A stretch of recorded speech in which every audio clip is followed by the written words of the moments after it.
Shalom rekan-rekan yang terkasih di dalam Tuhan. Renungan kita hari ini temanya adalah harapan yang bersifat kekal. Hidup ini identik dengan masalah. Artinya, selama kita masih hidup di dalam dunia ini, masalah itu pasti akan selalu ada di dalam kehidupan kita. Siapa sih yang hidupnya ingin punya masalah?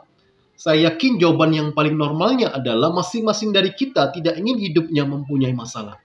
Namun kita sadar bahwa hal ini tidaklah mungkin. Kenapa? Karena masalah itu sudah menjadi bagian yang integral ataupun bagian yang telah menyatu di dalam kehidupan manusia itu sendiri. Jadi kesimpulannya adalah hidup ini identik dengan masalah. Nah, berbicara mengenai masalah, sebenarnya masalah apa sih yang paling besar di dalam kehidupan manusia yang tidak bisa diselesaikan oleh manusia itu sendiri? Masalah ekonomi kah?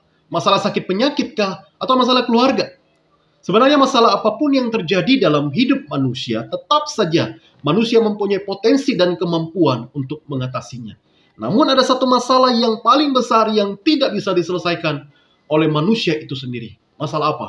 Yaitu masalah dosa. Dengan apa kita mau menyelesaikan masalah dosa? Dengan kebaikan kita kah? Dengan kesalehan kita kah? Rajin memberi sedekah kah? Atau kita rajin beribadah? Saudaraku, di dalam kitab Yesaya pasal yang ke-64 ayat yang ke-6 mengatakan seperti ini. Bahwa segala kesalehan kita, segala kebaikan kita, segala amal bakti kita itu seperti kain kotor di hadapan Tuhan. Jadi karena dosalah sebetulnya hidup manusia tidak mempunyai harapan lagi. Karena dosalah manusia telah kehilangan kemuliaan Allah. Dan di dalam Roma pasal yang ke-6 ayat yang ke-23 mengatakan bahwa upah dosa ialah maut. Artinya, orang yang berdosa akan dihukum oleh Allah untuk selama-lamanya di suatu tempat yang sudah Allah sediakan, yang bernama neraka. Disitulah nasib dan akhir dari kehidupan manusia. Pertanyaannya, masih ada harapankah manusia? Sekalipun manusia berusaha untuk mencari harapan itu, mustahil manusia dapat menemukannya. Tapi hal yang mustahil bagi manusia, tidak mustahil bagi Allah, bukan? Kenapa? Karena dialah sumber harapan manusia yang sebenarnya. Dan sumber harapan itu telah datang ke dalam dunia dan memberi harapan kepada manusia. Harapan yang Tuhan berikan kepada manusia bukan harapan yang bersifat sementara, tetapi harapan yang bersifat kekal. Lalu pertanyaannya sekarang, bagaimana kita memperoleh harapan yang bersifat kekal itu?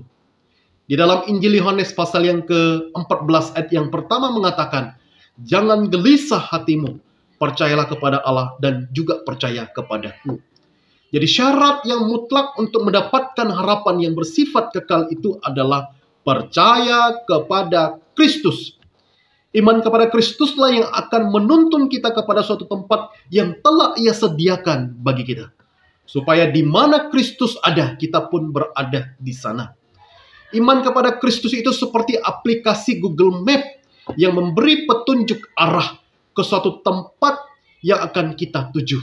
Di dalam ayat yang keempat mengatakan bahwa kemana aku pergi, kamu tahu jalan ke situ, yaitu di sorga.